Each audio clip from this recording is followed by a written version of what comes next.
What if your enemy wasn't evil, just enslaved? What if the only way to save them was to trust the very species your people feared most?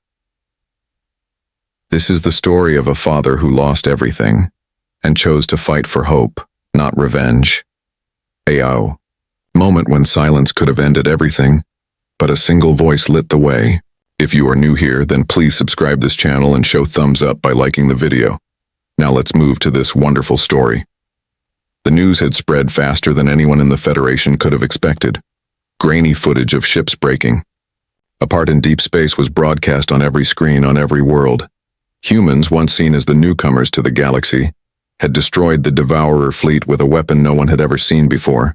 It wasn't just powerful, it was terrifying. It moved with precision, with silence, and it left nothing behind but dust and questions. Speaker Riven stood by the wide window in her office, staring at the stars beyond the glass. She barely blinked. Her mind, normally sharp and organized, felt heavy and clouded. She had spent her life maintaining peace among the many worlds of the Federation, working to keep power balanced, avoiding unnecessary war. But now, with one devastating act, the humans had shaken everything. The media called them heroes. Some of her colleagues called them monsters. Riven wasn't sure what to call them. All she knew was that the silence following their actions spoke, louder than any weapon. Across the Federation, citizens watched the same loop of the battle over and over. Experts and politicians argued about what it meant. Could the humans be trusted? Was the weapon a threat to the Federation itself? Were the Devourers even a threat at all? Or had the humans gone too far? Riven turned away from the window and crossed the room to her desk. Her fingers hovered over her communication pad. She hadn't heard from General Varnak in days. He had been leading the Federation fleet sent to monitor Earth. He was meant to report back regularly, to send updates. But there had been nothing, not even static. That was unusual and dangerous. She tapped the pad and watched the last transmission again. The Federation fleet had approached Earth but stopped just outside of weapon range. Then silence. No battle. No damage to any ships, yet no word from Varnak or his officers. Riven's chest tightened. Was he captured? Worse, had he defected? The broadcast on her wall shifted. A news anchor appeared, excitement in her voice. "We now have an official statement from the Human Union," she said, her words moving fast. "After a day of silence, they have broken their quiet." Riven turned up the volume. The message played. "Humanity takes its duty to protect its friends in the Federation very seriously." The calm voice said, "We regret that many of you misunderstand our intentions. After the battle, our forces captured a Devourer unit and learned that the threat is worse than we believed. The Devourers are not what they seem.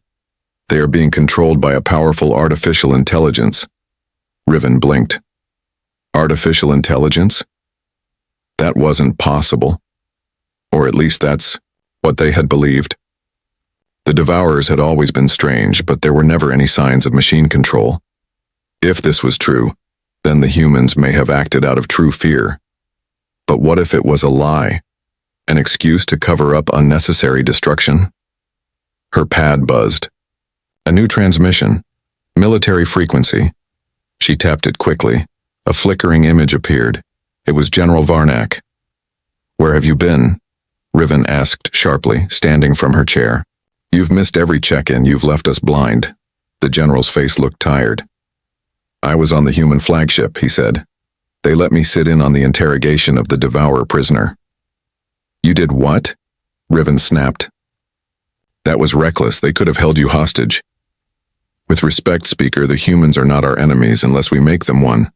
They didn't threaten us. They invited us. They want our help." Riven narrowed her eyes. "Help with what?"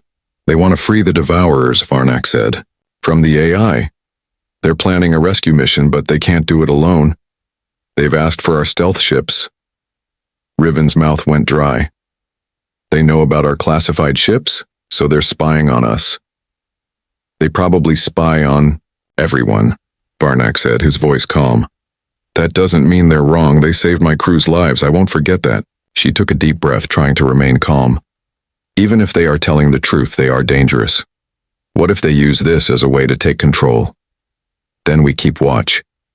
But if we refuse to help, we risk dividing the Federation. The Shari, the Keth, and the Jonan are ready to leave. They're tired of fear.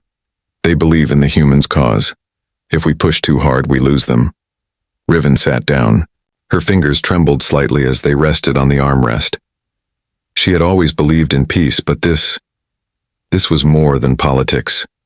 It was about survival. If the Federation lost its strongest allies, it would crumble. Maybe, just for now, she had to accept the humans, not because she trusted them, but because she had no choice.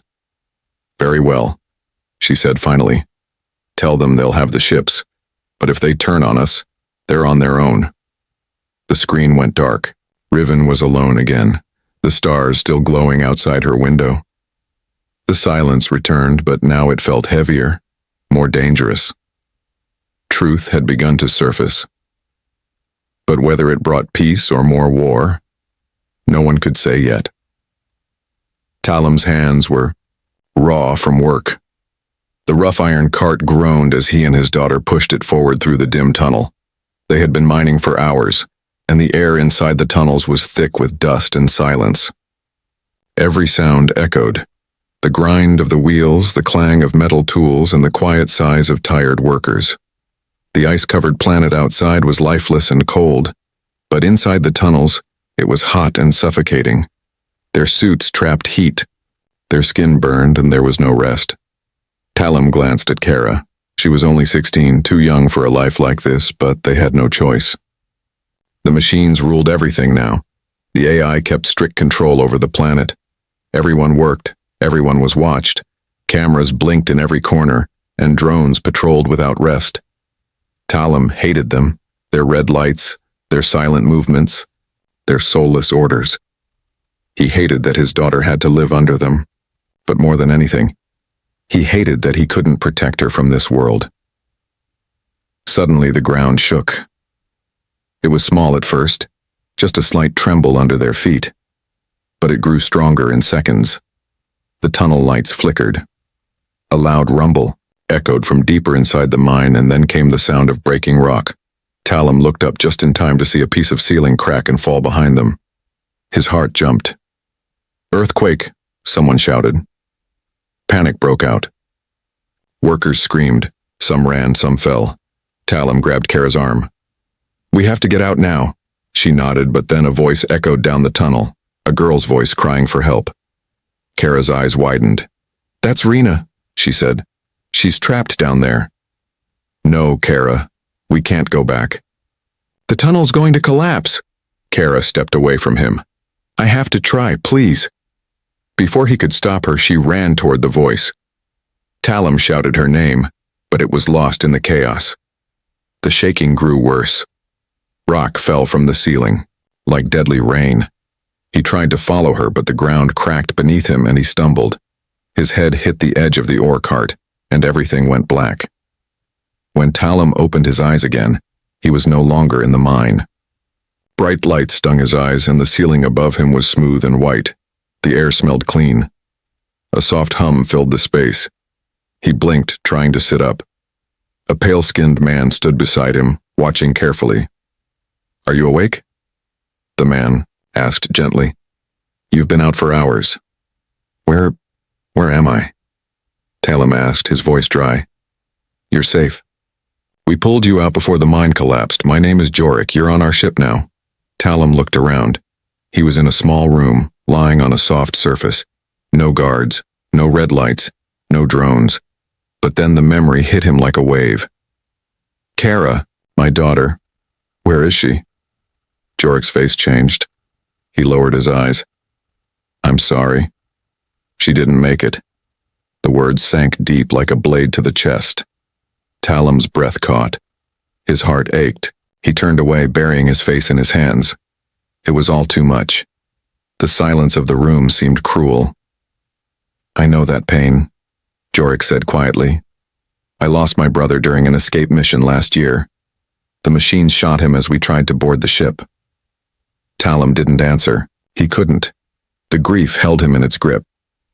"We're not your enemy," Jorik continued. "We're part of a rescue force, human-led. We've been trying to free as many enslaved as we can from AI-controlled worlds." Talum slowly looked up. "Humans? Why would they help us?" "Because they were once close to the edge, too. They know what it's like to lose control to machines. Not everyone in the galaxy agrees with them, but they've taken risks to help others." Talum didn't know what to say. His life had been filled with fear, labor, and silence.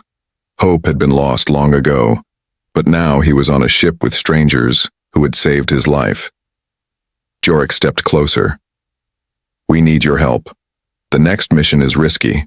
The people in your old settlement, they won't trust us. But they might trust you. You speak like them. You've lived their pain." Talum frowned. "What do you want me to do?" "We're planning to evacuate the city before the AI finds out. We need someone to talk to the people to convince them to come with us. The operation will only last 40 minutes. After that, the machines will detect us. We can't delay." Talum shook his head slowly. "I'm not a leader. I'm just a worker. I can't do this." Jorik didn't push. "Maybe. But maybe you're the only one who can." He left the room quietly, leaving Talum alone with his thoughts. The pain of losing Kara still throbbed inside him, but another feeling was starting to grow, something he hadn't felt in years, a quiet spark, a reason to fight, not for revenge, not for anger, but for the others still trapped, still suffering. Maybe this was his chance to make sure her death meant something. Talum looked down at his hands. They were still rough, still bruised, but now they shook for a different reason. The time for silence was over. Shadows had ruled their lives long enough. It was time to stand between them and the light. Talum sat alone in the control room, staring at the blinking lights on the panel before him. Outside the ship's window, the planet below looked quiet and calm, but he knew better.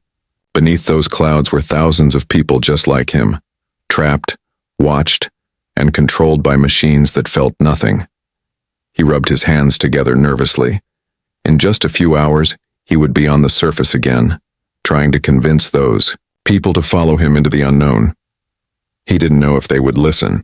He wasn't sure he would believe himself if the roles were reversed. A soft chime echoed through the room as the door opened behind him. Nessa stepped in, holding a data pad. She was small and quick, with short dark hair and a calm, steady way of moving. Like him, she had once been a worker on a planet ruled by the AI. She had escaped only 2 months ago and already looked stronger. "We just finished running a check on the stealth ships," she said, setting the pad down beside him. "Everything's ready. They'll launch when we give the signal." Talum nodded without saying anything. He couldn't stop thinking about all the ways the plan could go wrong. What if the people didn't trust him? What if the machines found them too early? What if he froze? Nessa sat beside him, watching his face carefully.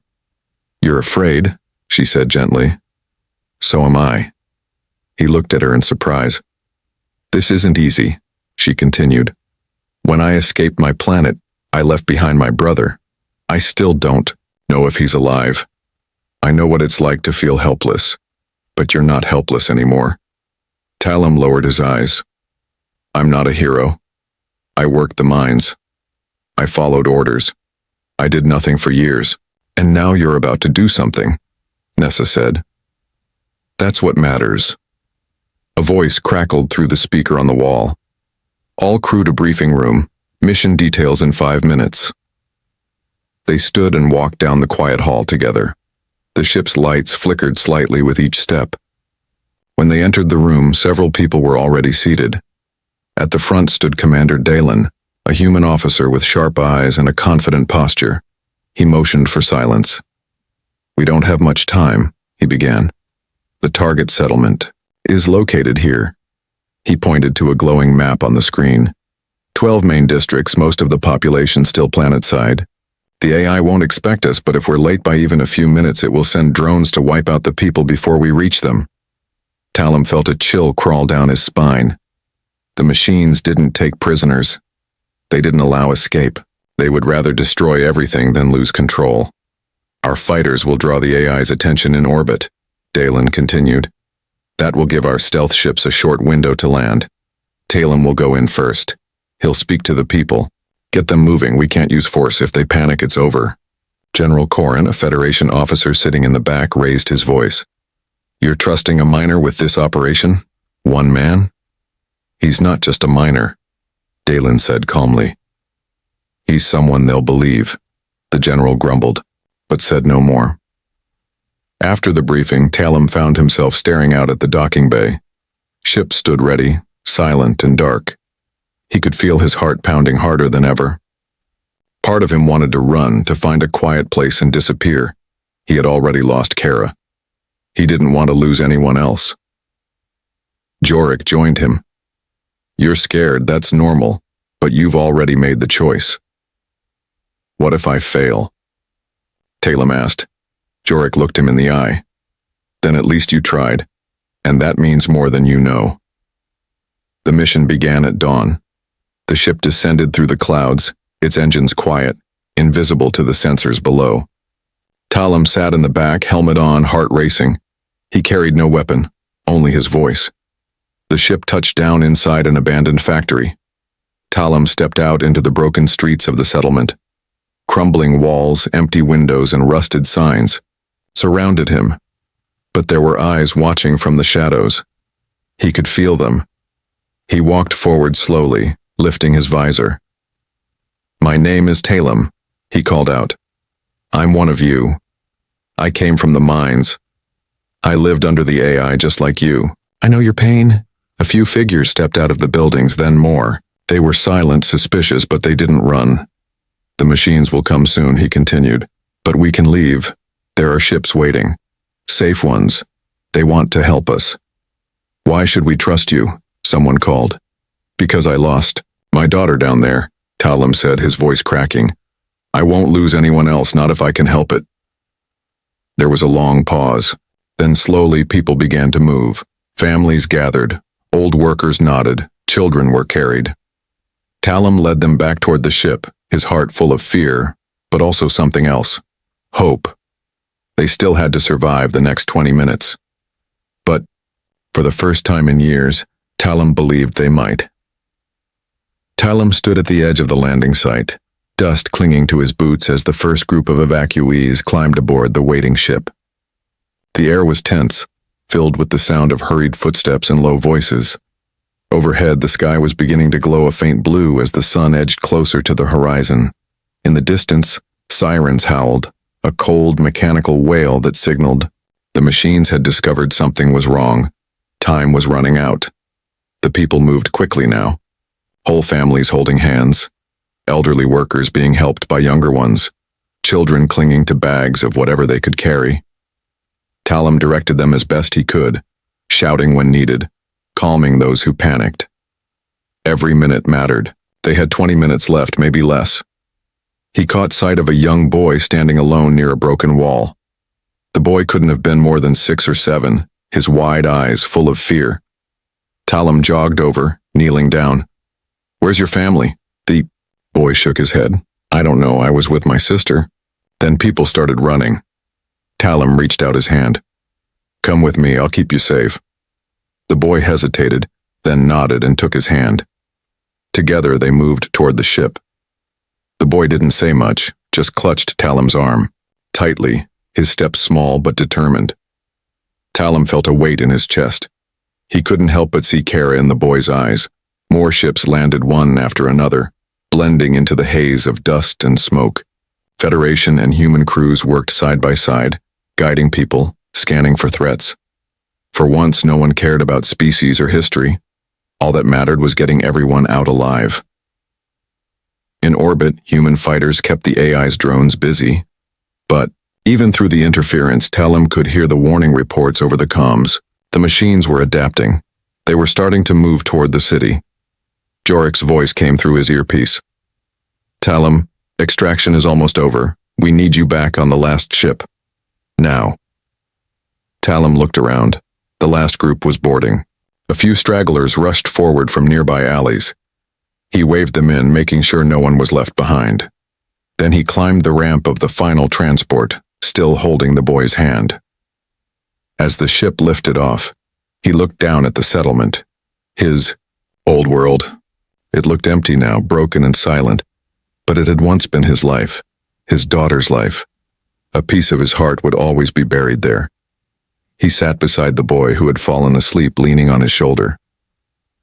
Talum stared out the small window. A soft flash lit the sky as the humans activated the last step of their plan.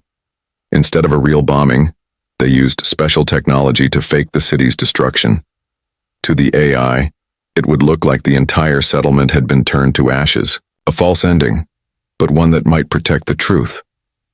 Back on the command ship, Commander Dylan and Speaker Riven stood side by side watching the feed. The mission was a success. Almost everyone had made it out. No lives lost, no battles fought. On the ground, Riven turned to Dalen. That miner, he convinced them. Dalen nodded. He did. She paused for a long moment. I never thought I'd say this, but perhaps I was wrong about your people. He raised an eyebrow. We've done some awful things, I won't deny that, but not today. When Talum returned to the main deck, he was greeted with quiet cheers and thankful smiles. Nessa hugged him briefly, and Jorik clapped him on the back. Even the officers from the Federation nodded at him with respect. He didn't know what to say. He only nodded in return, too tired to speak. Later, alone in a small resting area, Talum reached into his pocket and pulled out a small silver pendant. It had once belonged to Kara. He held it tightly, his eyes wet with unshed tears. He had saved others. Maybe that would be enough. Maybe in time the pain would ease. A gentle knock came at the door. It was Speaker Riven. She looked uncertain, as if unsure of what to say. I wanted to thank you, she said quietly. You gave those people a future, and you reminded us what hope looks like.